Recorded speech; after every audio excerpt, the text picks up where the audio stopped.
Baik, kita lanjutkan ke pertemuan kedua dalam perkuliahan bahasa pemrograman 1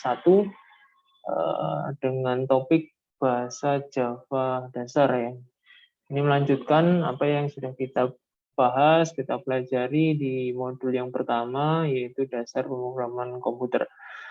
Perlu saya sampaikan di awal, mungkin mengulangi ya, bahwasanya di kurikulum kita ada bahasa pemrograman 1 di semester 1 dan nanti juga ada bahasa pemrograman 2 di semester 2.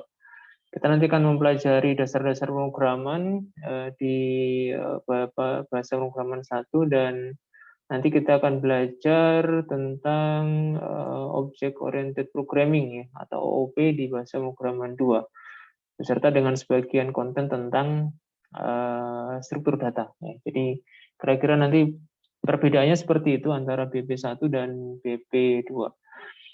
Oke, sebelum saya lanjutkan, saya ingin menyampaikan pesan bahwasanya pola perkuliahan kita nanti kurang lebih sama seperti hari ini dan kemarin, pekan kemarin.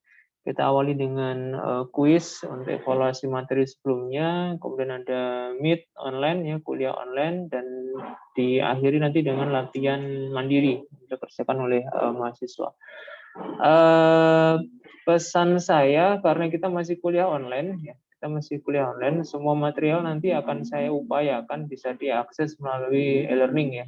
Semua materi ya, semua material baik itu modul, kemudian forum-forum untuk latihan dan juga rekaman kuliah. Jadi nanti akan kita sediakan secara online melalui e-learning ilmu. Silakan diakses oleh semua mahasiswa. Kemudian yang berikutnya, jikalau nanti mahasiswa mungkin ada kendala mengikuti kuliah ya secara online tatap muka seperti ini, maka saran saya sebisa mungkin tetap mengikuti kuisnya ya, sebisa mungkin ya. Jadi kalau misalkan Pak, saya 1 jam nggak memungkinkan ini untuk kuliah online terus, mohon izin misalkan mengikuti sebagian, ya saran saya boleh ya, boleh kalau ada kendala tidak mengikuti tatap muka online seperti ini, tapi pastikan kuisnya tetap ikut ya, kuisnya tetap ikut ya, karena kuis nanti menjadi penilaian ya, menjadi bagian dari penilaian akhir mata kuliah ini. Jadi upayakan tidak ada kuis yang terlewatkan ya, upayakan, karena pengalaman kakak kelas kemarin itu nilainya tidak bisa maksimal karena kuisnya tidak lengkap ya. Jadi eman-eman ya, sayang kalau seperti itu. Jadi nanti UTS US-nya bagus, kemudian tugasnya juga bagus mengerjakan, tapi karena ada nilai-nilai kuis yang kosong ya karena tidak ikut, menjadikan nilai akhirnya tidak bisa maksimal. Jadi pesan saya sebisa mungkin sesi untuk kuisnya tetap bisa diikuti oleh setiap mahasiswa. Baik, itu sedikit pengingat dari saya supaya menjadi perhatian ya, menjadi perhatian buat setiap mahasiswa. Kita akan running kuis setiap pekan ya, by default ya. By default kita akan running kuis setiap pekan, kecuali ada pengumuman dari saya ya, kecuali karena satu atau lain hal tertentu terpaksa mungkin kuisnya di reschedule. Tapi by defaultnya kita akan melaksanakan kuis sebagai sebuah evaluasi, sebuah penilaian di setiap awal perkuliahan. Sehingga tiap pekan kita belajar, ya tiap pekan kita akan evaluasi. Kira-kira begitu nanti pola ke depannya. Baik, masuk ke pertemuan kedua, bahasa Java dasar di modul, yang nanti juga bisa kalian download, kalian baca-baca. Di modul 2 ini ada beberapa bagian yang saya tulis. Ya. Pertama ada pengantar ya tentang apa itu bahasa Java. Kemudian kita akan perkenalan dengan NetBeans framework. Kemudian ada tipe data dasar, ya, tipe data dasar. Kemudian kita akan mencoba membuat program Java yang pertama kalinya. Ya, kita akan buat program untuk yang pertama kalinya. Baik, langsung saja saya masuk ke bahasa Java ya, bahasa Java. Sebagian di antara mahasiswa sudah pernah berinteraksi dengan bahasa Java. Ya, sebagian mahasiswa, kalau tidak salah dalam catatan saya, ketika kuesioner pekan kemarin ada sekitar 18 orang ya, yang sudah berinteraksi dengan bahasa pemrograman Java ya. Ya, nanti saya mohon teman-teman yang sudah pernah menggunakan bahasa Java ini bisa membantu saya untuk apa ya, membackup begitu ya, memberikan pertemuan-pertemuan tambahan kepada teman-temannya yang lain ya. Jadi singkat kata ilmunya harus dibagi-bagi begitu ya. Jadi saya sangat menyarankan buat teman-teman mahasiswa yang sudah pernah menggunakan bahasa Java ini bisa dibuat kelas-kelas tutorial ya, dibuat kelas-kelas tutorial. Ya, bisa dikoordinasi nanti boleh per kelas atau bahkan mungkin per angkatan ya. Selain di kakak kelas memang menyediakan ya. Jadi saya lihat beberapa hari yang lalu di IG-nya Himasivo juga membuat kelas-kelas untuk tutorial bahasa pemrograman. Jadi silakan diikuti ya, karena itu nanti menambah jam terbang mahasiswa dalam berinteraksi dengan pemrograman, dengan coding ya, dengan coding. Oke, ya di pendahuluan ini saya menyampaikan ulang misalnya bahasa pemrograman adalah bahasa yang digunakan oleh seorang programmer untuk berkomunikasi dengan komputer dalam rangka membuat program ya, memberikan instruksi-instruksi, perintah-perintah supaya komputer mengerjakan apa-apa yang diinginkan oleh kita sebagai programmer. Jadi kita butuh bahasa. Ya, butuh bahasa yang bisa dipahami oleh kedua belah pihak ya. Ya, programmernya paham, komputernya juga paham. Maka di antara kedua hal ini ada bridgingnya, ada jembatannya, yaitu bahasa pemrograman. Sangat banyak ragam bahasa pemrograman. Di modul yang satu sebagian saya tulis lengkap dengan generasinya, jenisnya, dan seterusnya. Jadi di antara sekian banyak bahasa pemrograman, di semester 1 dan semester 2 ini kita akan membahas satu bahasa dulu, yaitu bahasa Java. Oke, saya lanjutkan. Ya, sejarah bahasa Java ini agak unik ya, sejarahnya bahasa Java. Sebagian kita, mungkin ya, sebagian besar kita, dan saya juga sendiri juga mengalami penasaran awalnya dengan kenapa ini kok diberi nama bahasa Java gitu ya. Karena kalau menurut kamus Java itu ya Jawa gitu ya. Java itu Jawa atau ya Pulau Jawa lah, berkaitan dengan Jawa. Terus apa hubungannya ya? Apa hubungannya antara bahasa pemrograman Java dengan kita yang tinggal di Pulau Jawa ini? Ya, singkat kata ya, singkat cerita, dulu ketika bahasa Java ini dirumuskan begitu ya, dirancang. Jadi nama aslinya sebenarnya bukan Java ya, nama aslinya. Ada perdebatan antara tim ya, di antara tim mau diberi nama apa ini bahasa pemrograman yang baru ini. Ya, banyak yang usul A, B, C dan seterusnya. Kemudian rapatnya deadlock, buntu mau menyepakati namanya apa. Akhirnya di break ya, sesi rapatnya di break, di stop, kemudian ya sesinya sesi snack begitu ya, sesi snack.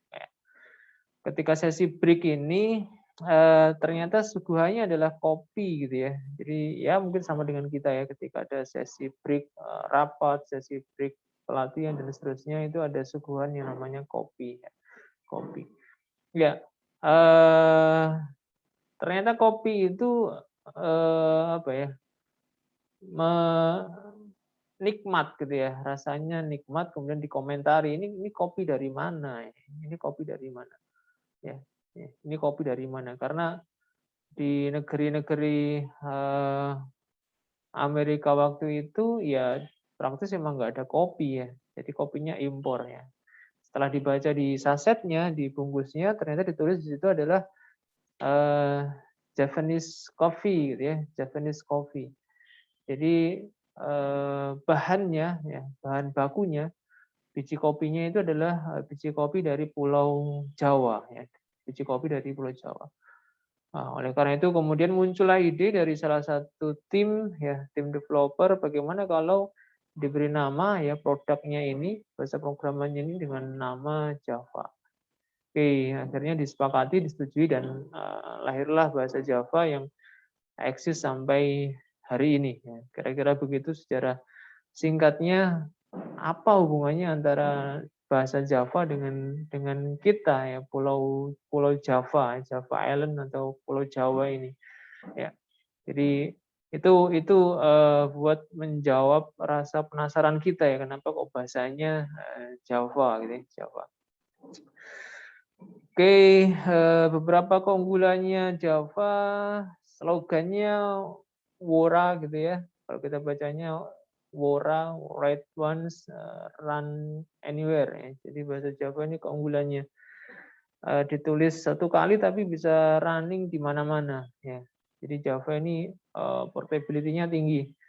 Di Windows bisa, di Unix, Linux bisa, di OS yang lain juga bisa ya. Jadi ini keunggulannya bahasa Java ya dibandingkan bahasa-bahasa pemrograman yang lain. Oke, kemudian ini tadi sejarahnya sudah saya sampaikan, bisa dibaca lagi nanti untuk lebih detailnya. Ya, kemudian ada JVM ya, JVM. Ya, ini think tank-nya gitu ya. Ini aktornya ya, aktornya dari bahasa Java ya di sini ya. Java Virtual Machine ya, Virtual Machine atau biasa disingkat dengan JVM ya. JVM. JVM ini nanti dia yang bertugas ya. Kalau kita lihat skemanya ini ya, JVM ini dia yang bertugas nanti merunning ya, menjalankan program yang kita buat dalam bahasa Java ya. Itu tugasnya di JVM ya, Java Virtual Machine ya, Java Virtual Machine. Dia akan berinteraksi dengan OS, dengan operating system dan bytecode-nya ya. Jadi prosesnya pembuatan program dalam bahasa Java itu kita mulai dengan Java source code ya. Kita menulis source code dalam bahasa Java. Ya, ini dalam bentuk format teks ya. Di source code itu formatnya masih format teks ya, format teks biasa. Kemudian kita akan compile ya. Ya, jadi teks ini, file source code teks ini akan kita compile dengan Java compiler ya untuk menjadi bytecode ya, untuk menjadi bytecode. Ya. Biasanya nanti ekstensinya adalah class ya. Nah, nama filenya berekstensi class, kalau source code-nya itu berekstensi .java. Ya. .java di source code, .class di bytecode. Ya, kemudian ketika kita running, ya bytecode ini nanti akan difasilitasi oleh Java Virtual Machine. Ya. Jadi ketika bytecode yang dihasilkan ini kita running, program yang kita buat ini, yang sudah kita compile mau dijalankan, di running, itu nanti akan diatur oleh yang namanya Java Virtual Machine. Ya, Java Virtual Machine. Beberapa program yang lain atau bahasa programan yang lain itu setelah dikompil dia bisa langsung running sendiri. Ya. Jadi langsung berinteraksi dengan operating system. Itu di bahasa-bahasa programan yang lain.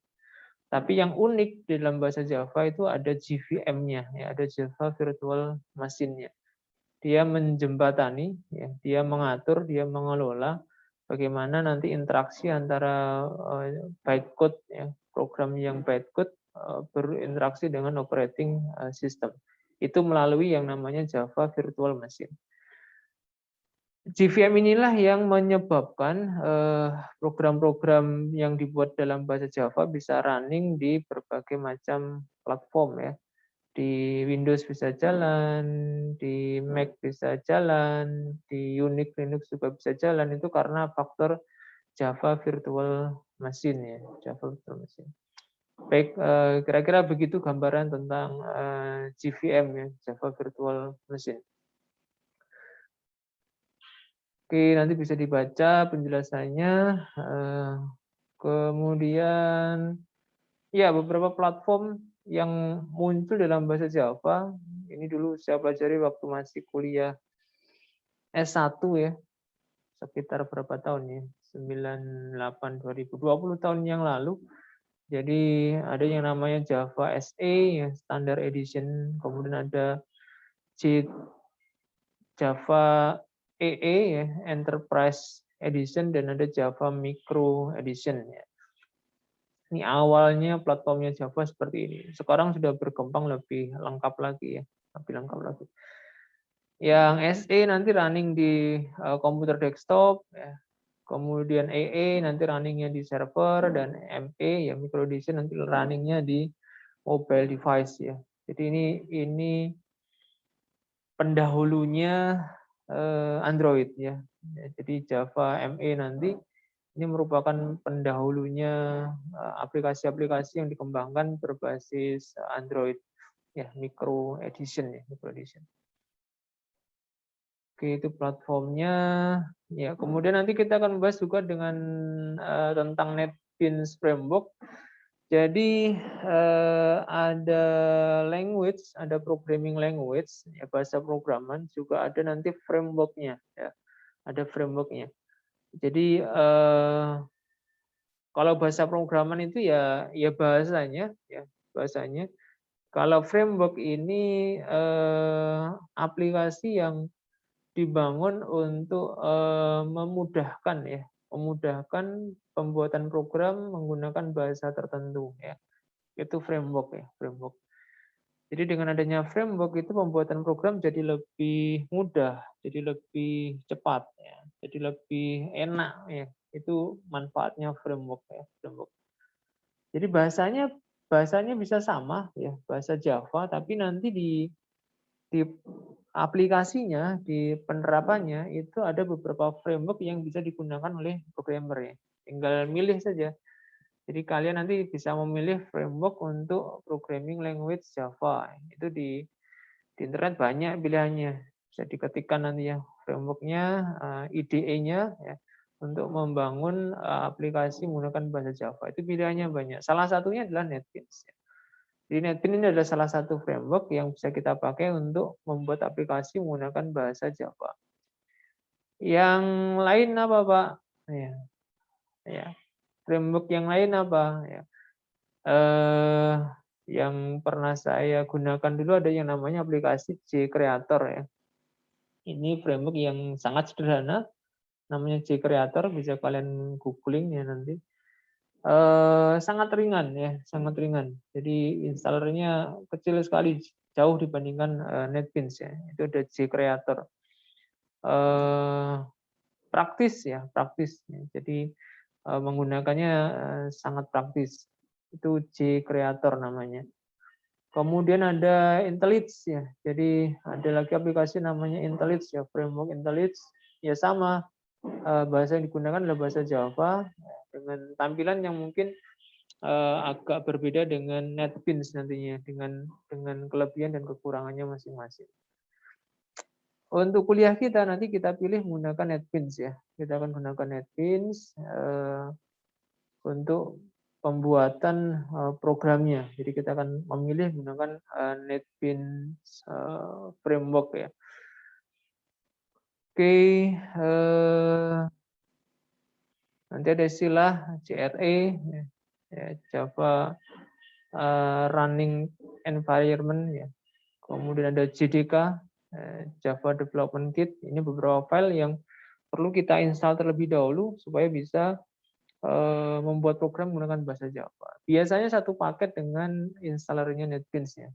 Jadi buat teman-teman mahasiswa yang mau menginstal NetBeans, nanti silahkan dicari saja di internet, banyak situs ya yang menyediakan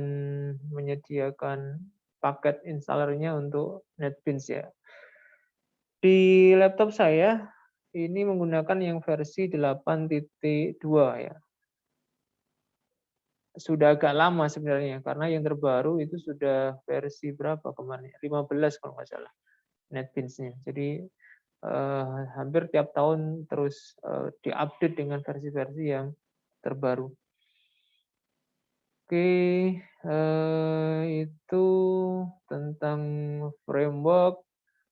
Ekstrim bahkan ya, ekstrim itu programmer bisa menggunakan Notepad ya. Ekstrim ya, ekstrim. Jadi sebenarnya tanpa framework pun seorang programmer bisa membuat program, bisa membuat source code ya, menggunakan Notepad ya. Ini ekstrim ya, ekstrim. Ya, jadi Notepad itu bisa kita gunakan untuk mengetikkan source code-nya. Kenapa? Karena source code itu ya file teks biasa ya, file teks biasa. Jadi bisa kita mengetikkan source code dengan Notepad. Tetapi kalau tanpa frameworks itu kita agak ribet untuk compiling-nya, untuk running-nya itu harus gonta-ganti gitu ya. Pindah ke konsol, kita ketik Java, kita ketik Java dan seterusnya.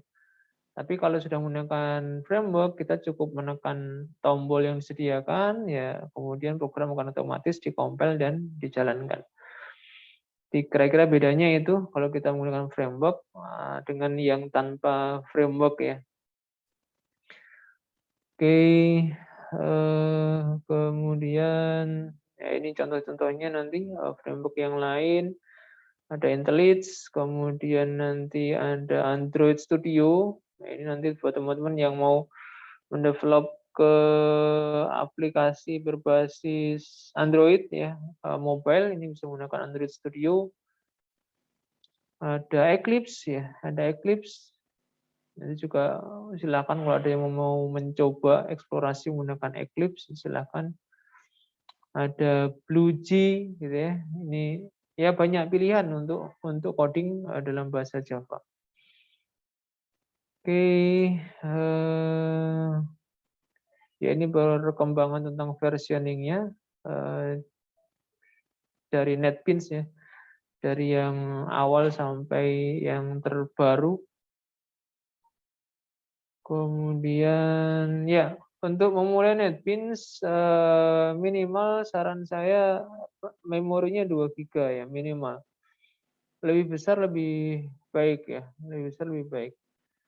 Di RAM 2 GB ini minimal ya. Biasanya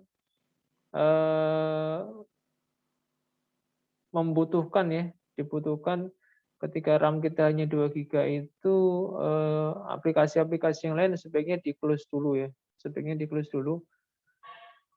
Karena nanti untuk memonitornya bisa dilihat di Task Manager ya. Di Task Manager itu ketahuan nanti seberapa penuh ya memori kita terisi saat NetBeans-nya kita jalankan ya. Ya, kita jalankan. Ya, pengalaman saya itu rata-rata ya ketika NetBeans running itu bisa mencapai 80% ya. 80% memori akan terpakai oleh NetBeans ya. Sehingga kalau di Sambi ya, di Sambi dengan aplikasi-aplikasi yang lain nanti tambah penuh dan efeknya bisa agak lambat nanti proses eksekusi programnya. Jadi minimal 2 GB dengan catatan tidak sambil menjalankan aplikasi yang lain. Lebih baik bisa ditambah ya 4 GB atau 8 GB ya. Oke, ini recommended untuk RAM-nya. Prosesor ya Core i mungkin recommended ya. Core i ya 1 GB ke atas recommended supaya nanti performanya bisa cukup baik ya. Performanya cukup baik.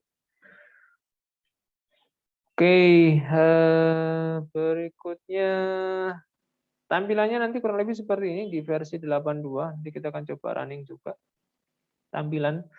Tampilan IDE, Integrated Development Environment, NetBeans versi 82. Kira-kira seperti ini. Defaultnya terbagi menjadi 4 segmen ya, 4 segmen bagian.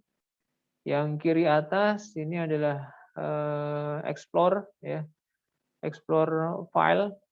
Jadi source code nanti akan bisa diekspor dari sini. Project, package, dan seterusnya. Nanti bisa kita explore. Kemudian di kiri bawah ini detail ya, detail. Jadi ketika kita nanti mengklik sebuah source code, nanti informasi detailnya, komponen-komponennya, bagian-bagiannya akan muncul di sebelah kiri bawah ya. Kemudian yang paling besar bagiannya, yang kanan atas, ini adalah jendela untuk atau bagian untuk source code-nya. Nanti akan muncul source code di bagian kanan atas ini, ya, atau tengah atas ini. Kemudian di bawahnya ada bagian untuk output ya, untuk tampilan, ya, tampilan. Jadi nanti kalau ada teks yang ditampilkan akan muncul di bagian bawah. Defaultnya seperti ini. Pak, apa boleh susunannya diubah? Boleh-boleh saja ya. Pak, saya ingin outputnya ada di samping ya, tinggal nanti di drag ya, diklik tabnya output, diseret ke sebelah kanan. Nanti otomatis akan side by side ya, sebelahan ya antara source code dengan outputnya. Oke, ini kira-kira halaman utamanya NetBeans seperti ini. Nanti kita akan praktekkan. Kemudian tipe data dasar ya. Jadi ini bagian awal untuk membuat program. Kita harus berkenalan dulu dengan yang namanya tipe data dasar ya, tipe data dasar. Tipe data nanti akan menentukan ya, akan menentukan jenis ya atau bentuk dari nilai yang akan disimpan ke dalam memori komputer ya. Ya, jadi sebelum data, sebelum nilai itu disimpan ke dalam memori komputer, itu harus kita tentukan dulu tipenya apa ya, tipenya apa. Ya, tipenya apa. Ya, tipe nanti akan menentukan size ya. Jadi pertama tipe itu akan berimplikasi terhadap ukuran data. Kemudian yang kedua berimplikasi terhadap operasi ya, operasi terhadap data tersebut ya. Jadi itu efeknya, sehingga disarankan nanti ketika kita membuat program, kita memilihkan tipe data yang sesuai dengan kebutuhan ya. Jadi kita harus analisis dulu nih. Kalau disuruh membuat program, kita analisis dulu kita butuh data yang seperti apa ya. Data yang seperti apa. Ada beberapa keluarga ya, kelompok besar tipe data dasar. Yang pertama adalah kelompok tipe data bilangan ya. Kelompok tipe data bilangan. Ya, angka ya. Ini biasanya dibagi dua, yaitu bilangan bulat dan bilangan pecahan ya. Jadi ketika kita membuat program nanti kita analisis dulu, kita mau membuat program ini nanti melibatkan angka yang bentuknya seperti apa. Kalau bentuknya bilangan bulat, ya, maka kita pilihkan nanti dari keluarga integer. Ya. Jadi ada nama keluarga namanya keluarga tipe data integer ya, untuk mewakili bilangan bulat. Kemudian ada juga kemungkinannya bilangannya adalah bilangan pecahan. Ya. Maksudnya pecahan ini bilangan yang ada komanya. Ya. Misalnya apa? Misalnya berat badan misalnya ya, berat badan itu kalau kita timbang di digital ada komanya ya. Kemudian indeks prestasi mahasiswa ya. Ada komanya ya 3,98 ya, itu bilangan-bilangan pecahan ya. Jadi ada dua keluarga besar ya, keluarga bilangan bulat dan keluarga bilangan pecahan, ada bilangan real. Ya. Kemudian di masing-masing keluarga ini bisa kita pilihkan nanti ya. Kita bisa pilihkan tipe data yang sesuai ya, tipe data yang sesuai. Dalam keluarga bilangan integer, bilangan bulat itu ada yang namanya nanti tipe datanya bernama integer, nanti ada yang bernama byte, kemudian long integer, dan seterusnya. Sedangkan di tipe data bilangan pecahan atau bilangan real itu biasanya untuk Java nanti kita bisa pakai tipe data jenis float ataupun double ya, double. Jenis-jenis tipe data ini berimbas terhadap size ya, terhadap ukuran. Ya. Jadi ketika kita memilihkan sebuah tipe data, otomatis nanti kita akan mengcoupling ya, kita akan mengcoupling sekian byte ya, sekian byte yang ada di dalam memori komputer. Ya. Mulai dari yang ukurannya kecil sampai ukurannya besar ya. Otomatis ketika size-nya besar, kapasitas nilai yang disimpan juga ikut besar ya, juga ikut besar. Ya. Dibaca kembali istilah bit byte yang ada di modul 1 kemarin ya, silakan dibaca lagi. Apa bedanya bit dengan byte ya. Oke. Kemudian selain tipe data bilangan, nanti ada tipe data karakter ya. Tipe data karakter. Jadi kalau kita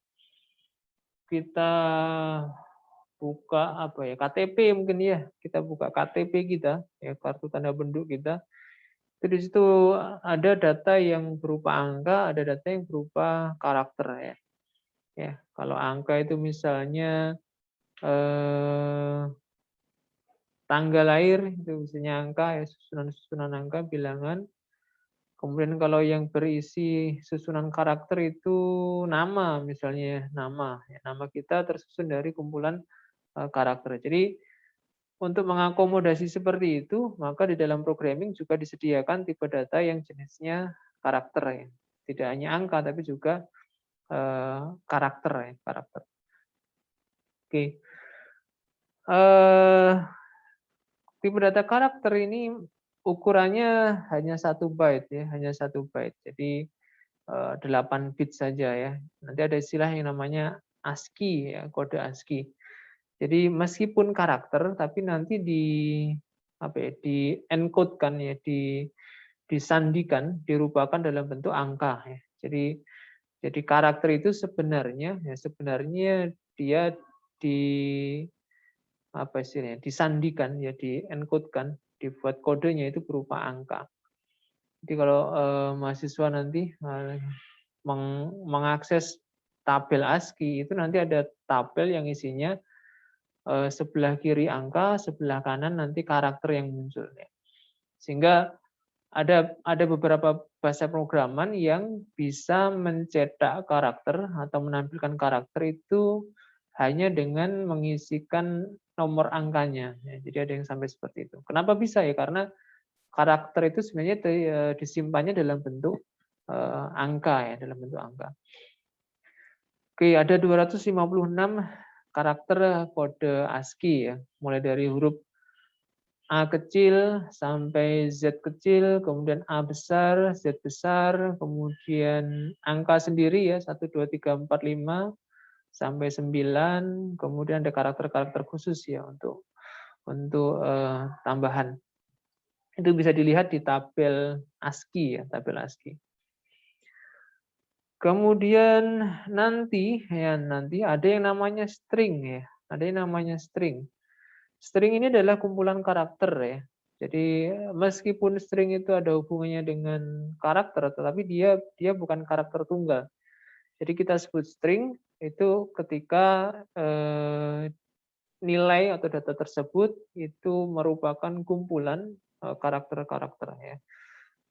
Ya, jadi kalau karakter itu ya karakter tunggal, ya satu huruf, satu karakter itu kita sebut sebagai karakter. Tapi kalau string itu adalah kumpulan karakter ya. Karena sifatnya kumpulan, maka dia tidak kita sebut sebagai tipe data dasar ya. Kita akan bahas khusus bab string dalam modul tentang array nanti ya, tentang array. Kemungkinan setelah UTS ya, kemungkinan. Baik, itu keluarga yang kedua yaitu karakter. Yang pertama tadi bilangan, yang kedua karakter, kemudian yang ketiga adalah boolean. Ya. Ketiga adalah tipe data boolean. Ya. Boolean ini unik ya. Dia menyimpan 0 atau 1 saja. Ya. 0 artinya false, 1 artinya true ya, atau benar salah. Ya. Jadi ada tipe data yang nanti jenisnya, bentuknya adalah boolean. Jadi dia menyimpan status saja, ya 0 atau 1. Ya karena hanya menyimpan 0 atau 1, maka nanti dia storage-nya paling kecil ya, dia cukup dengan 1 bit ya. Ya, 1 bit binary digitnya. Dia cukup bernilai 1 atau bernilai 0 ya. Biasanya untuk menyimpan status-status atau hasil operasi logika ya, true false ya. Ya, operasinya bisa and ya, kemudian or atau negasi ya, lingkaran, disjungsi dan seterusnya. Nanti ada beberapa contoh di sini. Ya, ini contoh saja, bisa dibahas lebih panjang lebar di mata kuliah logika dan algoritma ya, operasi-operasi logika. Oke. Terakhir nanti kita praktekkan membuat program menggunakan bahasa Java untuk pertama kalinya ya. Biasanya kita gunakan teks ini ya, Hello World ya, untuk mengawali pembelajaran kita tentang coding ya, tentang programming ya. Nanti kita akan praktekkan. Oke, ini step by step-nya, langkah-langkahnya nanti kita akan praktekkan langsung ya. Baik, oke, saya kira penjelasannya saya cukupkan sampai di sini. Setelah ini nanti kita akan langsung praktek menggunakan NetBeans ya, menggunakan NetBeans. Silakan kalau ada yang mau ditanyakan terlebih dahulu sebelum kita lanjut ke praktek penggunaan NetBeans ya, praktek penggunaan NetBeans. Di bagian akhir modul ini ada ya tambahan lah, catatan tambahan. Seperti apa sih bentuknya atau strukturnya program dalam bahasa Java. Nanti bisa dibaca ya. Jadi kalau Java itu nanti core-nya adalah kelas ya. Jadi core-nya adalah kelas. Agak berbeda dengan bahasa pemrograman yang lain ya. Jadi setiap kali kita membuat program dalam bahasa Java, maka kita membuat kelas baru, ya, membuat kelas baru. Ya. Jadi itu yang membedakan dengan bahasa-bahasa pemrograman yang lain ya. Jadi pelaku utamanya dalam bahasa Java adalah kelas ya. Ya, adalah kelas. Setiap kali kita membuat program nanti akan diawali dengan membuat kelasnya terlebih dahulu. Ada OOP, ini mengulang apa yang ada di modul 1, ya, Object Oriented Programming. Jadi kira-kira bedanya seperti ini nanti kalau OOP dengan Procedural Programming. Sementara kita akan tidak pakai OOP secara maksimal ya di BP1. Jadi di BP1 nanti kita tidak maksimalkan penggunaan OOP, kita hanya gunakan secukupnya saja dulu, seperlunya. Nanti kita bahas lebih detail di BP2 ya, di semester 2. Kemudian ya ini yang mungkin penting juga. Jadi kira-kira nanti seperti ini ya. Konstruksi strukturnya program dalam bahasa Java ya. Jadi kita akan membuat filenya dulu ya, membuat file yang paling luar ini, kita membuat file source code yang berbasis teks. Kemudian di dalam file tersebut kita buat kelas-kelas ya. Ya untuk sementara di BP1 kita hanya membuat satu kelas dulu ya. Kita buat satu kelas untuk setiap program ya. Kemudian di dalam kelas itu kita bisa buat data ya atau atribut, kemudian kita buat juga sekalian fungsi atau metodenya. Ya, secara umum nanti seperti ini. Bentuk yang bersusun seperti ini menandakan bahwasanya bisa lebih dari satu ya. Dalam sebuah file bisa saja kelasnya lebih dari satu, dalam sebuah kelas data ataupun fungsinya bisa saja lebih dari satu ya, sesuai dengan kebutuhan. Nanti kita akan pelajari secara bertahap ya, bertahap. Kemudian yang tidak kalah penting case sensitif. Ya, hati-hati nanti dalam bahasa Java itu case sensitif artinya apa? Huruf besar dan huruf kecil dibedakan ya. Huruf besar dan huruf kecil dibedakan. Ya, artinya berbeda. Ketika kita tulis dengan huruf kecil, maka jika ditulis dengan huruf besar akan beda artinya. Ya, beda artinya. Kalau itu adalah perintah, maka akan menyebabkan kesalahan. Jadi kalau itu adalah perintah, kemudian kita tulis berbeda hurufnya, yang besar jadi kecil, yang kecil jadi besar, maka nanti akan menimbulkan kesalahan ya. Menimbulkan pesan kesalahan. Itu artinya case sensitive ya. Ada beberapa bahasa pemrograman yang tidak case sensitive ya. Contohnya di sini ada Pascal ya. Pascal ini huruf besar huruf kecil disamakan. Kemudian ada SQL ya. SQL ini juga besar kecil dianggap sama ya. Basic juga begitu ya. Yang case sensitive selain Java ada bahasa C, ada C++. Ya. Jadi ya beda. Beberapa pemrograman memang memilih cara yang berbeda untuk aturan penulisan hurufnya ya. Bisa case sensitive atau juga tidak case sensitive. Ya. Oke, ya ini contoh nanti kalau dibuat salah ya. Nanti kita akan praktekkan. Ya, ada nanti istilahnya identifier. Ya, identifier itu pengenal ya, pengenal di dalam source code. Ada aturannya untuk penulisan identifier dari dalam source code. Tidak boleh diawali dengan angka, ya. Tidak boleh mengandung spasi, ya. Kemudian hanya boleh karakter dolar ya di awal, ya. Selain itu dilarang ya. Tidak boleh reserve keywords ya. Kata-kata kunci yang sudah dipakai oleh Java kita pakai kembali nggak boleh ya. Contohnya public, super, void, case dan seterusnya. Ini contoh-contoh penulisan identifier untuk variabel yang benar ya. Jadi boleh menggunakan underscore ya.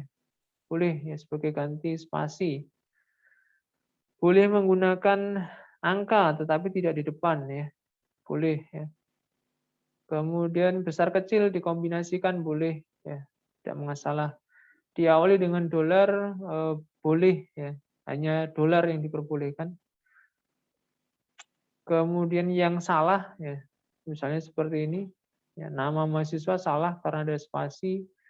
Kita buat final juga salah karena final adalah reserve word. Kemudian kita tulis identifier tahun juga salah karena diawali dengan tanda crash dan seterusnya. Ini beberapa contoh yang akan dianggap sebagai kesalahan oleh bahasa Java. Kemudian blok program. Ya, ini penting sekali dalam programming. Kita nanti akan berinteraksi dengan yang namanya blok program. Dalam bahasa Java ditandai dengan tanda kurung kurawal buka dan tutup ya. Ya, jadi berbeda programming language itu beda stylenya, beda caranya. Setahu saya di bahasa C sama seperti Java menggunakan tanda kurung kurawal buka tutup. Kemudian di bahasa Pascal itu menggunakan istilah identifier begin end ya, begin untuk memulai, end untuk penutupnya ya. Jadi bloknya itu ditutup dengan kata begin dan diakhiri dengan end. Itu bahasa Pascal. Di Java kita hanya menggunakan tanda kurung kurawal buka tutup ya. Pastikan nanti dalam membuat program pasangan kurung kurawal ini tepat gitu ya, tepat ya. Ya, tepat. Tepat ini ya lengkap kalau ada bukanya ada tutupnya ya.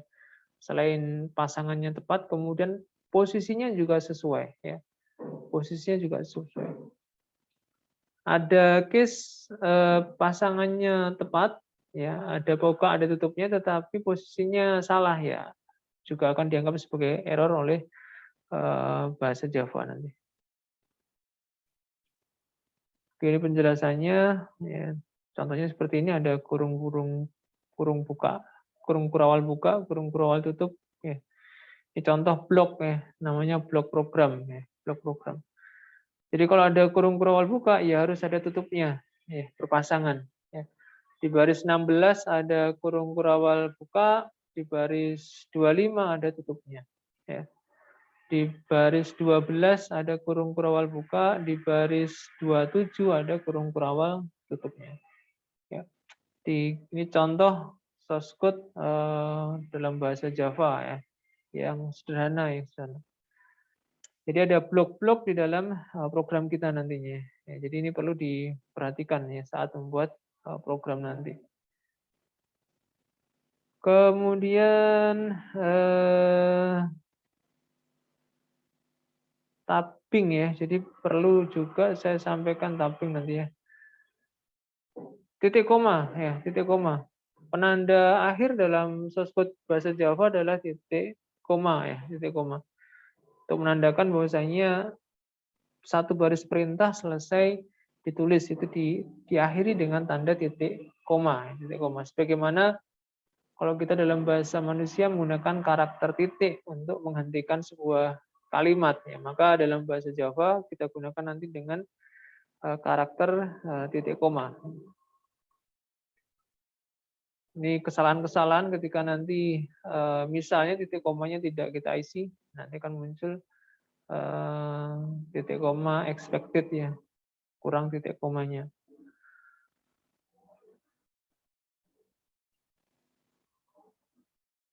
Oke, selanjutnya ya, kira-kira itu konten dari modul 2. Satu tambahan yang perlu saya tekankan adalah tapping ya, membuat source code yang rapi. Ini sepertinya agak terlewat. Baik, nanti ketika kita menuliskan source code, saran saya dibuat rapi ya, dibuat rapi. Jangan rata kiri semuanya. Jadi ini contohnya seperti ini. Ini yang sebaiknya dibuat seperti ini. Setiap blok ya, setiap blok program kurung kurawal itu diberi tab ya, diberi tab. Ya, sehingga nanti kelihatan dengan mudah nanti perintah ini masuk areanya siapa. Ya, ini mudah. Ya, mudah untuk diidentifikasi. Ya, perintah ini masuk areanya siapa. Ya.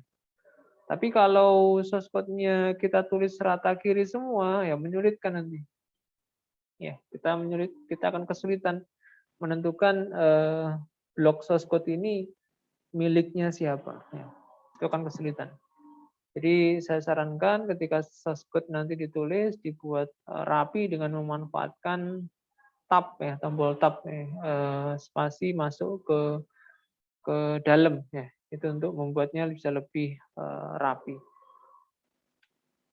Baik, saya kira itu beberapa tambahan penjelasan terkait modul 2. Silakan kalau ada yang mau ditanyakan dulu sebelum nanti kita masuk ke praktek menggunakan NetBeans ya.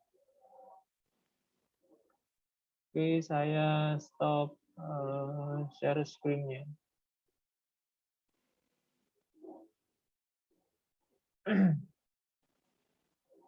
Oke, silakan. Kalau ada yang mau ditanyakan, bisa raise hand.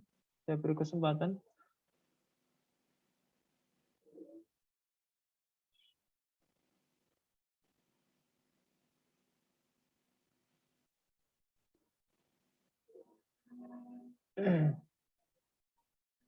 Oke, baik saya izin tanya saja.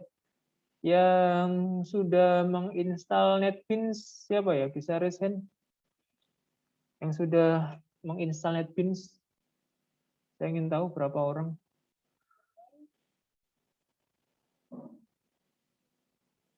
Satu layar penuh, 2 layar. Oke, 3 layar. Lumayan ini.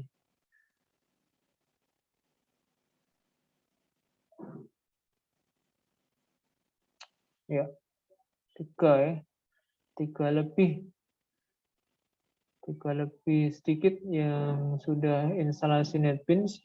Ya berarti separuh lah ya. Separuh dari audiens di ruangan ini sudah menginstal NetBeans. Ya artinya teman-teman yang lain nanti juga bisa dibantu kalau ada kendala teknis untuk menginstal NetBeans, bisa dibantu teman-teman yang lain ya. Mungkin butuh installernya atau package-nya dan seterusnya. Ada kendala-kendala teknis silakan dibantu. Oke, resetnya bisa diturunkan kembali.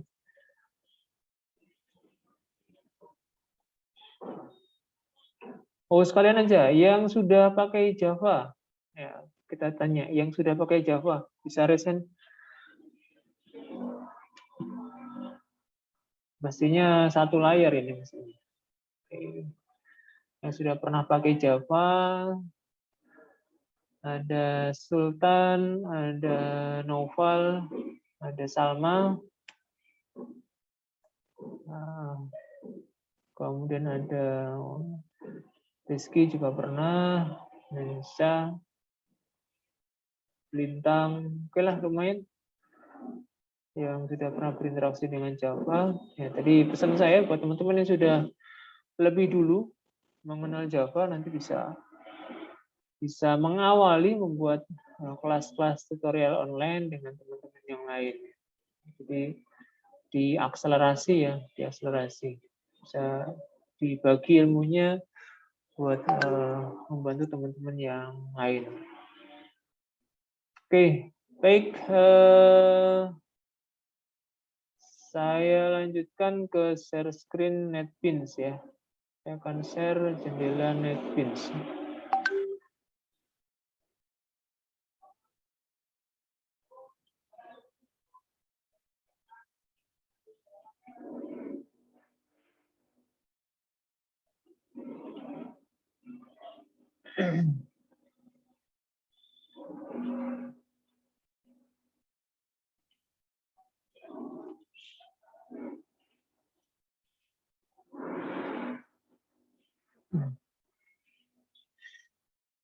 Baik, ini halaman utamanya NetBeans ID 82 ya, 82 kira-kira seperti ini ya, tampilan halaman utamanya. Nanti kita akan coba praktekkan bagaimana membuat programnya ya, buat programnya dari awal ya, dari awal. Ya, ini contoh yang tadi saya maksudkan. Pak, apakah outputnya bisa dipindah, digeser tempatnya? Maka saya bisa menggeser ke tab sebelahnya start page ya. Dengan cara di drag ya, di drag tarik kemudian kita lepas dia akan nyambung di sini. Jadi kita bisa geser untuk kembali ke bawah, kita klik ya outputnya. Ya. Dipilih yang model samping ini ketika biasanya outputnya panjang ya, outputnya panjang. Jadi programnya ini panjang, tampilannya panjang, dia runningnya ke bawah terus, ya, maka kita bisa buat output yang posisinya di samping ke bawah, sehingga nanti kita tidak terlalu banyak scroll untuk melihat outputnya.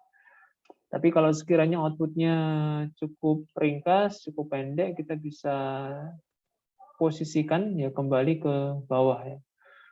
Kita coba tarik ke bawah outputnya, kita klik di tabnya output, kita tahan, kemudian kita taruh di bawah ya.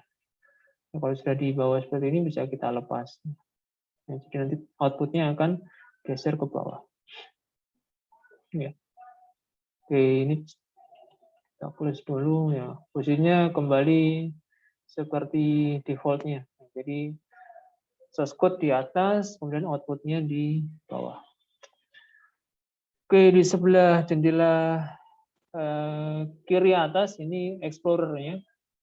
Ini sekian banyak project yang sudah saya buat di aplikasi NetBeans untuk kuliah BP1 dan BP2. Ya. Kemudian nanti navigatornya di sebelah kiri bawah, navigator per file ya, per file nanti di sebelah kiri bawah. Kita akan buat program yang pertama kali ya. Kita mulai dengan klik file, ya. Kita klik file, kemudian ya, di kiri atas kita pilih new project ya. Kita pilih new project.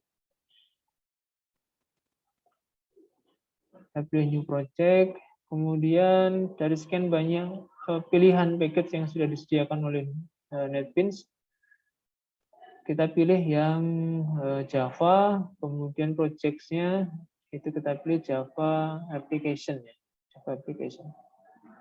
Kemudian kita klik next, kemudian kita beri nama, kita beri nama. Misalnya di sini proyeknya kita beri nama BP1 2021 ya, 2021. Oke, ini nama proyeknya. Dalam sebuah proyek nanti bisa berisi banyak source code ya, banyak file source code-nya. Dalam satu buah proyek bisa kita pakai untuk beberapa source code-nya. Apakah boleh Pak satu proyek satu source code saja? Ya boleh-boleh saja. Tapi nanti efeknya di sebelah kiri atas ini nanti akan semakin banyak proyek, daftar proyek yang muncul. Baik, kita klik finish ya. Selebihnya kita biarkan saja, tidak kita ubah posisi filenya nanti di mana, kita biarkan defaultnya. Kemudian kita centang create main class ya, automatically. Jadi kita centang di sini nanti kalau kita centang ini berarti setiap kali kita buat project otomatis nanti ada main class-nya ya, main class, kelas utama. Kita klik finish.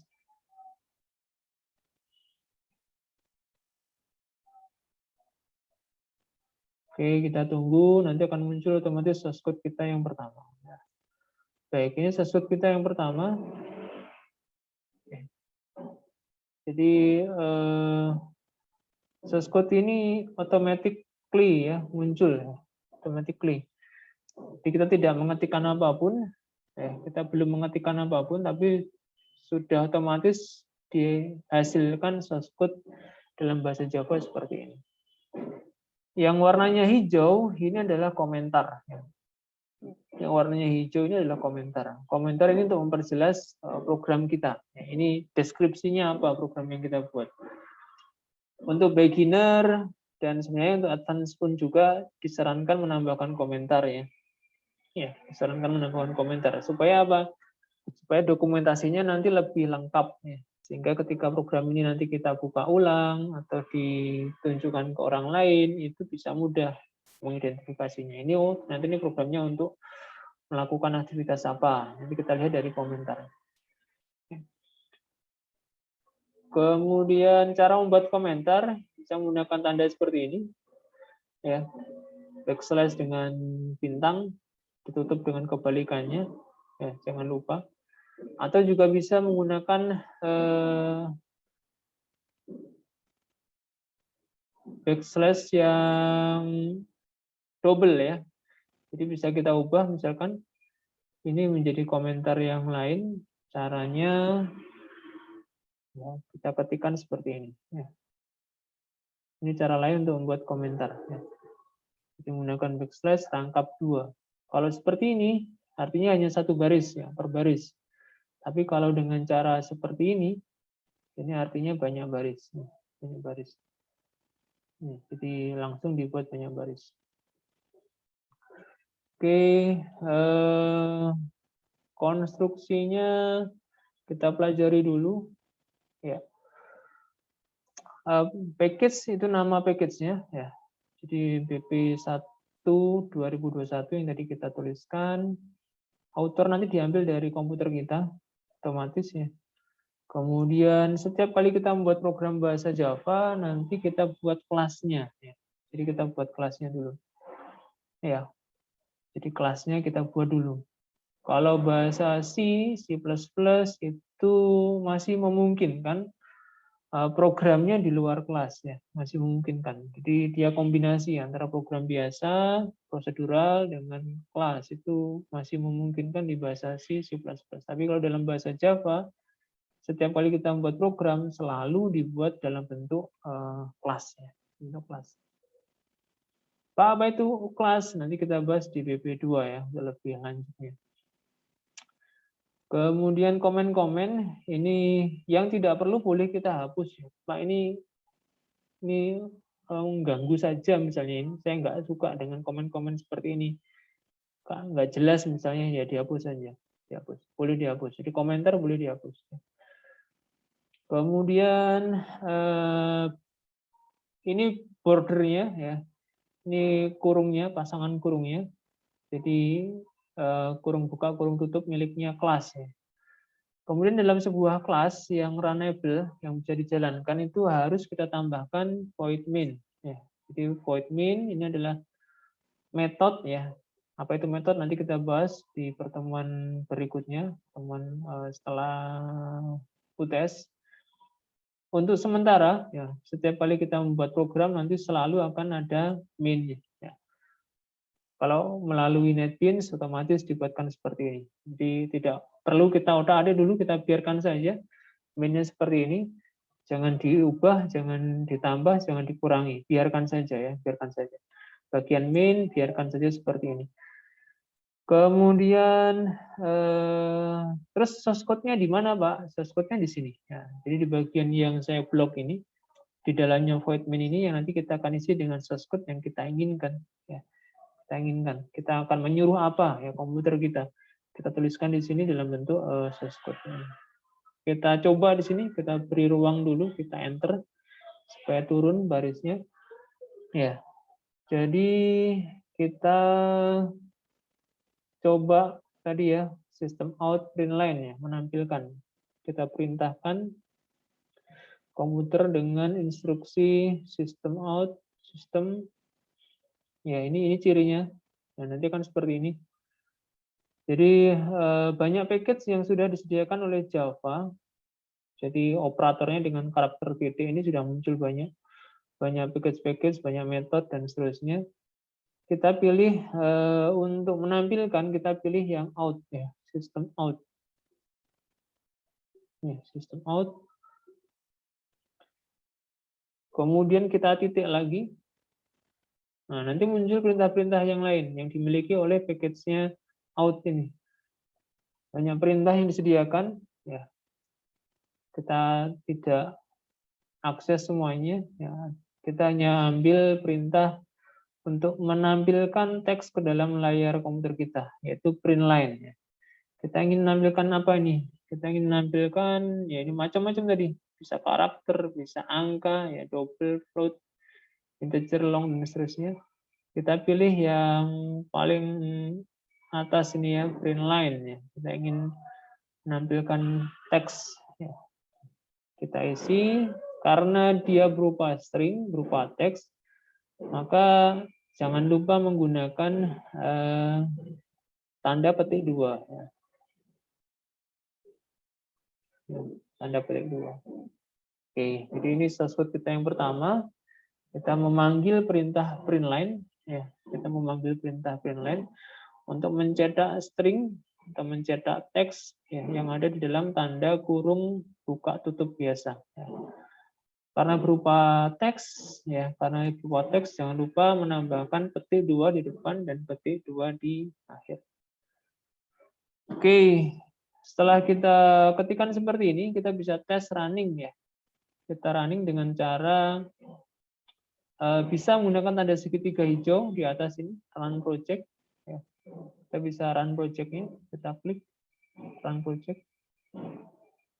Ya, nanti akan dijalankan di sini indikatornya. Kita tunggu. Nah, nanti output-nya di sini. Hello world. Di layar output-nya akan muncul ya. Hello world. Oke. Kemudian bisa juga dengan cara klik kanan ya. Di layar source code. Ya, nanti ketika source code-nya banyak, project-nya hanya satu, nanti tidak kita klik yang segitiga hijau, tapi bisa kita klik kanan di setiap layar source code-nya. Contohnya seperti ini. Kita klik kanan, kemudian kita bisa pilih run file ya. Jadi ini running file, kalau yang ini segitiga hijau tadi running project ya. Running project. Ketika nanti banyak file yang terlibat, kita pilih yang cara ini. Tapi kalau project-nya hanya satu source code, ya satu file ya berarti nggak ada masalah. Kita bisa running dengan klik run file. Ya. Prosesnya sama. Ya. Muncul teks hello world. Baik, itu mengawali program kita. Kemudian tadi yang kita bahas di modul masalah pasangan kurung kurawal misalnya ya. Jadi hati-hati, jangan sampai hilang misalnya ya. Ini kehapus misalnya ya. Ya, jadi misalnya tutup nyamin tadi kehapus, lupa misalnya kita lupa kehapus, maka nanti akan muncul error di sini. Tandanya lingkaran merah tanda seru. Ya. Ya, lingkaran merah tanda seru. Ini berarti ada kesalahan. Pesannya reach end of file while parsing. Jadi kalau ada keterangan seperti ini, itu berarti penyebabnya adalah kurung kurawal yang hilang, ya. Kurung kurawal yang hilang di bagian akhir program. Ya, maka solusinya kita kembalikan kurung kurawalnya. Ya, maka otomatis nanti tanda merahnya akan hilang. Kemudian bagaimana kalau kurung bukanya yang hilang? Ya, juga akan terjadi kesalahan nih. Misalnya tadi kita nggak sengaja menghapus atau terhapus, ya ini ciri-cirinya, ya ciri-cirinya. Kalau ada pesan kesalahan seperti ini, titik koma expected, ya missing method body. Ya. Jadi bagian isinya method main itu hilang. Ya. Kenapa? Karena kurung kurawal bukanya tidak ada. Ya. Kurung kurawal bukanya tidak ada. Jadi kalau ada pesan kesalahan seperti ini, bisa diingat-ingat nanti penyebabnya apa. Di bagian bawah juga sama ya. Efeknya ada message, class, interface, or enumerated, expected. Gara-gara kurung kurawal bukanya min kehapus. Maka kita kembalikan kurung kurawal bukanya. Kemudian yang salah lagi huruf besar kecil ya. Jadi yang tertulis kecil biarkan kecil, yang tertulis besar biarkan besar ya. Jangan diganti-ganti ya. Ya, yang paling sering ini misalnya sistemnya diganti huruf kecil. Ya. Jadi lupa nggak mencet caps lock-nya atau lupa nggak mencet shift-nya. Jadinya seperti ini, sistemnya huruf kecil. Maka langsung diingatkan ada kesalahan di sini. Ya. Keterangannya package system does not exist. Package system S kecil itu nggak ada. Jadi maka solusinya adalah kita kembalikan ke huruf besar. Kemudian yang warna biru, ya. Jadi ada identifier yang warnanya biru. Ini warna miliknya Java berarti ya, jangan diotak-atik ya, jangan diganti-ganti. Ya, biarkan saja. Ini yang warna biru itu reserve word ya, kata kunci atau identifier yang dimiliki oleh bahasa Java. Tidak perlu kita otak-atik. Kemudian tips lagi, oh ya, mempercepat. Pak, mengetiknya sistem out println kebanyakan ya, terlalu lama. Ya kalau hanya satu, kalau ada 10 bagaimana? Capek ini jarinya. Maka bisa digunakan cara praktis atau shortcutnya, yaitu dengan mengetikkan SOUT ya, SOUT seperti ini. Ya. Kemudian kalian lanjutkan dengan menekan tombol tab ya. Menekan tombol tab. Ya, maka akan muncul otomatis sistem out println. Ini shortcut ya. Shortcut. Sangat membantu saya kira ketika program kita semakin banyak nanti. Ya. Misalnya kita tulis aku cinta Indonesia misalnya. Ya. Apa yang terjadi kalau seperti ini? Kita running, kita coba running. Kita klik kanan, run file, maka muncul hello world di bagian atas, disusul di bawahnya aku cinta Indonesia. Oke. Kemudian ada juga print ya. Jadi selain println ada print. Kita coba modifikasi println, kita ganti dengan print saja.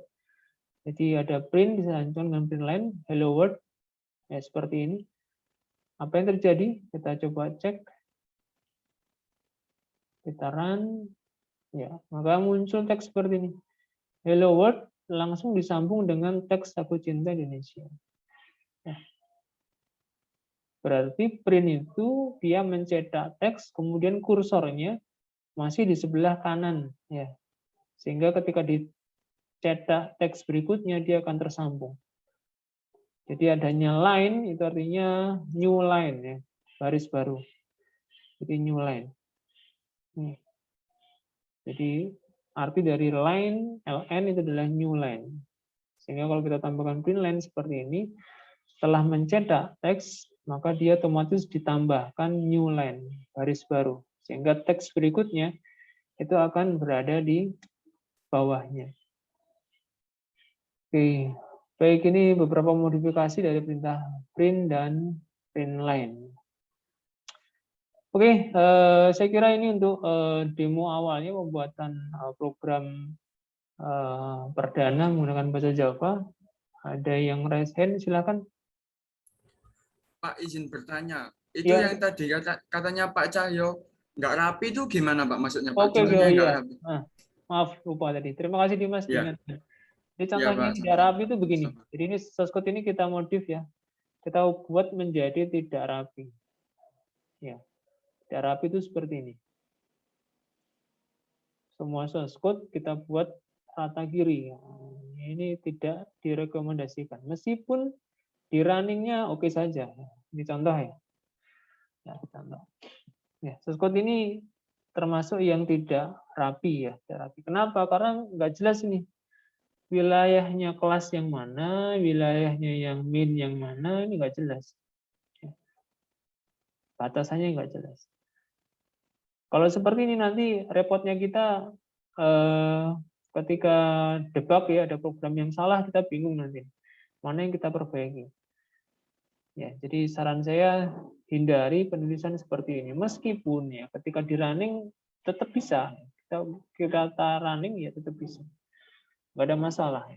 Di running ya sama saja. Nggak ada masalah. Tapi ini menyulitkan kita ketika nanti program kita semakin banyak. Program kita semakin banyak, puluhan baris, ratusan baris, ribuan baris, bahkan kalau kita tulisnya rata kiri semua, innalillahi gitu ya, susah nanti ya. Kita bingung nih. Sehingga saya sarankan setiap blok ya, setiap blok ini isinya blok itu ditambahi tab. Jadi misalkan ini ya, public class PP 1 2021 kan ini batasnya di sini. Maka semua bagian yang miliknya kelas BP1 2021 kita tambahi dengan tab. Ya, kita tambahi tab. Oke. Ya, kita tambahi tab. Langkah kedua, ada lagi nggak blok yang lain? Oh, ada Pak. Ada bloknya min. Ya, bloknya min itu dari mana ke mana? Dari 9 sampai 13. Isinya yang mana? Isinya yang baris 10, 11, 12. Isinya min, kita tambahi tab. Kita jorokkan ke dalam. Sehingga seperti ini jadi lebih rapi. Ya. Ini mudah nanti. Kalau ada kesalahan, oh ya langsung di sini. Pak, program saya error. Errornya di mana? Ya, di bagian main. Ya sudah, kita hanya fokus ngotak-ngatik yang di bagian main. Ya, jelas, ya, atasnya jelas. Garis ini sampai di sini. Tapi kalau tadi rata kiri semua, ya Masya Allah gitu ya. Kita bingung nanti. Harus mulai membuka dari baris yang mana. Kira-kira begitu, Dimas. Terima kasih sudah. Oh, itu berarti ditata manual berarti Pak ya? Ya, kalau kita ketik lewat awal itu biasanya sudah otomatis ditetapkan oleh NetBeans-nya ya. Sudah otomatis ditambahkan oleh NetBeans-nya. Tapi kalau kita membuat baru, kita tambahkan tab sendiri. Nah, tadi kita kan membuat pertama kali langsung rapi kan. Itu sudah otomatis dibuatkan oleh NetBeans. Tapi ketika kita nanti menambah baru, ya kita harus membuat tab lagi. Misalnya kita tambahkan tab begini ya. Kita mau membuat blok baru ya. Kita tambahkan kurung kurawal buka. Kemudian langsung di enter ya. Langsung kalian tekan enter, nanti otomatis akan muncul kurung kurawal penutupnya. Nah, dia otomatis seperti ini. Kursornya langsung ngetap sendiri. Ya, ngetap sendiri. Dia otomatis memberi jarak tab menjorok ke dalam, ke kanan. Kita buat shout lagi misalnya. Ya. BP1 misalnya. Ya. Kalau kita enter di sini, maka nilainya juga tidak akan keluar dari tabnya. Ya. Jadi langsung otomatis sudah dibuat rapi oleh NetBeans.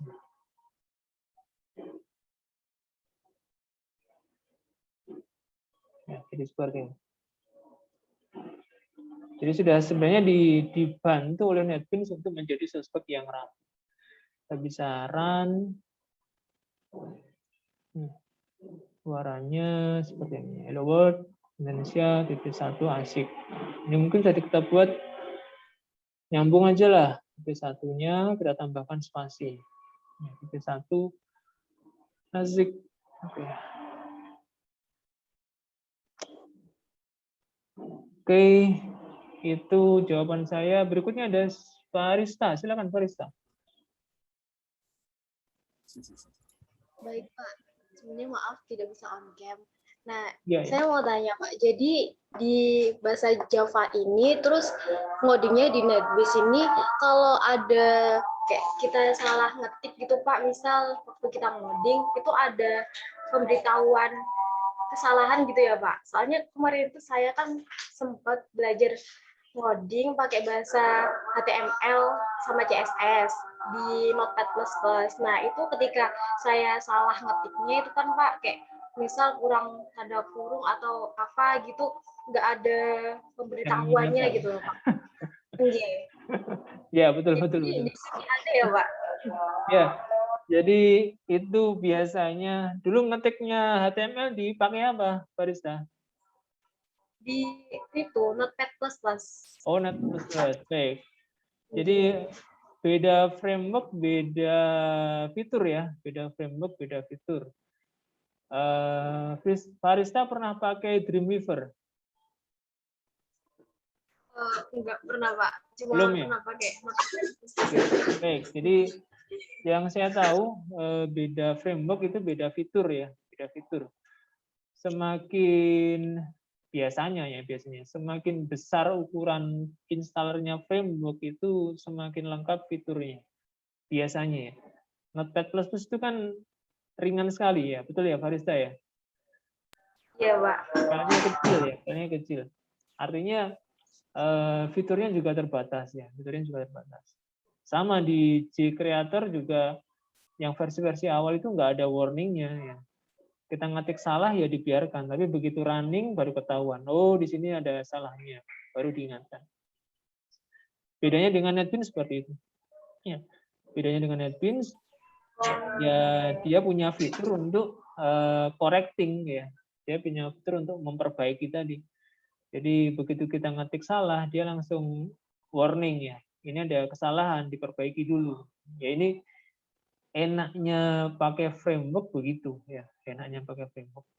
Jadi semakin bagus frameworknya, biasanya fiturnya semakin lengkap, tetapi efeknya biasanya semakin boros resource ya efeknya.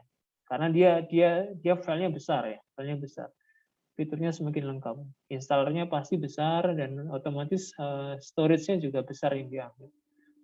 Ya plus minusnya begitu sih. Ya plus minusnya begitu. Beberapa teman saya yang sudah apa ya, sudah ngelontok codingnya ya mereka lebih nyaman pakai fitur minimalis ya. Ya pakai Notepad++, pakai G-Creator. Itu mereka lebih nyaman dengan cara seperti itu, pakai edit plus dan seterusnya. Kenapa? Karena ringan ya, ringan. Ya, masalah error bagi mereka no problem ya, sintaks itu mereka sudah hafal nih. Langsung bisa diperbaiki. Tapi bagi kita yang mungkin baru belajar, ya sebaiknya menggunakan framework lebih baik ya, karena nanti ada proses belajar yang bisa kita ambil ya. Kita bisa diingatkan, kita bisa diberi solusinya. Tadi kan ada solusinya. Kalau salah di sini itu kurangnya apa? Nah, itu fiturnya framework begitu. Kita diberitahu perbaikannya bagaimana. Tapi kalau yang pakai framework yang ringan-ringan itu biasanya nggak ada ya, nggak ada. Salah ya hanya salah, solusinya bagaimana ya terserah, perbaiki sendiri nih, biasanya begitu. Jadi begitu Farisa. Ya.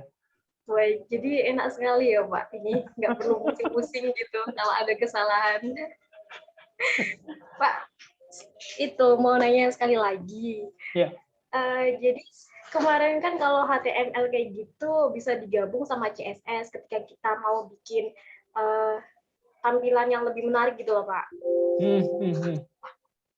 Nah, kalau pakai bahasa Java kayak gini, bisa digabungin sama CSS nggak, Pak? Atau cuma Java sendiri gitu? Oke. Baik, pertanyaan yang sekian langkah lebih maju gitu ya. Jadi nanti programmingnya kita bedakan berdasarkan platformnya ya, buat Barista dan teman-teman yang lain.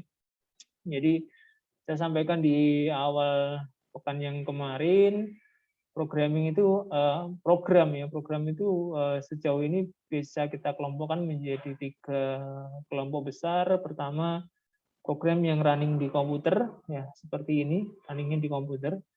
Kemudian program yang runningnya di halaman web ya, di browser ya, di internet. Dan yang ketiga, program yang running di HP ya, di gadget ya, yang mobile. Jadi ada 3 keluarga besar aplikasi seperti itu. Kalau yang dimaksudkan oleh Farista tadi, yang runningnya di halaman web ya, halaman web di browser. Maka nanti ada bahasa pemrograman khusus untuk membuat aplikasi yang running di browser. Tadi kalau Farista mencontohkan HTML dan CSS ya. Apa itu HTML, apa itu CSS, nanti bisa tanya ke Farista. Itu spesialisnya begitu. Kalau ingin membuat tampilan Java yang bisa seperti itu, nanti larinya ke bahasa Java yang running di web ya. Jadi ada bahasa Java yang khusus untuk membuat aplikasi running di web. Namanya JSP ya, Java Server Page ya, JSP. Yaitu untuk membuat aplikasi yang running di web ya. Ya kurang lebih sama. Kurang lebih sama. Kalau teman-teman ada yang sudah belajar PHP, ini kurang lebih akan sama.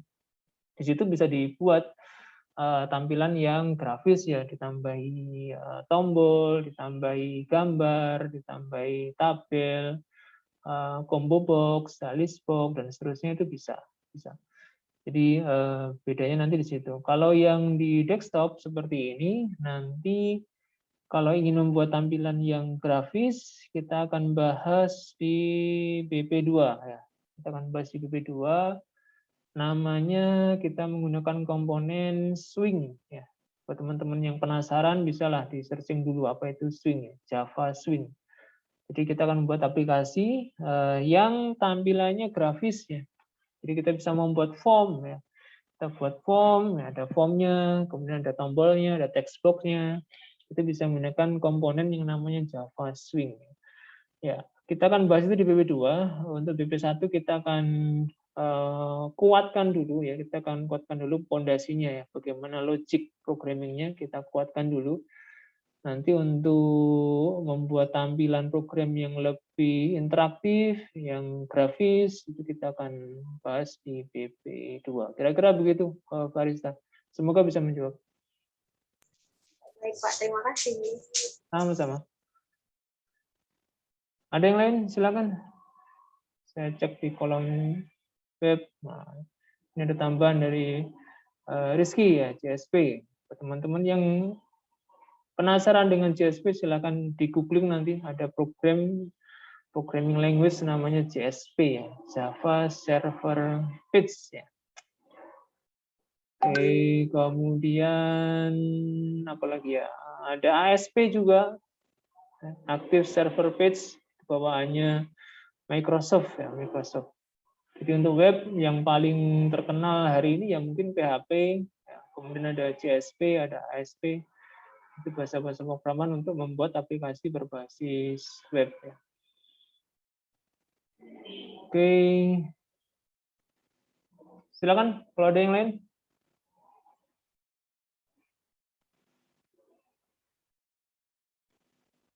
Baik, saya stop dulu recordingnya. Pak, saya izin bertanya lagi boleh, Pak? Boleh, ya, Tim. Itu, Pak, saya tadi mau tanya. Itu shortcut-nya, Pak. Shortcut yang selain SOUT tadi itu apa aja, Pak? Yang paling sering nanti ya kita bertahap aja, Dim ya. Jadi sekarang kita belajar SOUT, nanti di pertemuan berikutnya kita sesuaikan dengan kebutuhan ya. Jadi sementara ini SOUT ya, SOUT, nanti ada PSVM ya. PSVM untuk membuat void main. Tapi karena kita kan nggak butuh PSVM, setiap kali membuat project kan sudah otomatis. Nanti contohnya PSVM. Ada lagi nanti misalnya for ya. Jadi for itu membuat looping. Nanti kita juga belajar nanti di bab looping tentang for. Kita tidak perlu mengetikkan source code sepanjang ini, tapi cukup kita ketikkan dengan perintah for ya. Kemudian kita tab. Ya, maka dia otomatis akan muncul format lengkapnya. Ya kira-kira begitulah beberapa source code. Tapi yang paling sering nanti adalah SOUT dulu ya, system out untuk print line. Ya bertahap nanti kita akan kenalkan satu persatu. Begitu, Iya. Ya, Pak, itu Pak terakhir ini. Itu komentarnya Bapak hijau kok saya abu-abu ya Pak di sini Pak. Baik, Itu beda setting, beda men-settingnya bisa di sini ya. Saya tunjukkan di tools ya. Jadi bisa klik di tools, kemudian di option. Nah, di sini nanti bisa kalian atur ya. Oh iya, terima kasih Bapak. Terima kasih. Masalah warna bisa diatur. Suka-suka ya. Pak, saya sukanya warna pink ya, diganti pink boleh. Pak, saya sukanya warna biru, diganti biru boleh. Jadi di customize masing-masing silahkan. Ya, suka-suka warnanya apa, bisa di otak-atik di options ya. Di option nanti boleh diganti. Komen, warnanya begini. Ya, nanti banyaklah pilihannya, bisa di setup sendiri. Intinya biasanya dibedakan ya, dibedakan warna untuk komentar, identifier, kemudian source code yang bisa kita tuliskan. Kira-kira begitu. Baik, saya kira sementara sampai di sini dulu untuk pertemuan hari ini. Saya sudah menyiapkan forum di e-learning untuk latihan. Ya, silakan dicoba buat setiap mahasiswa, dicek nanti dibuat latihan.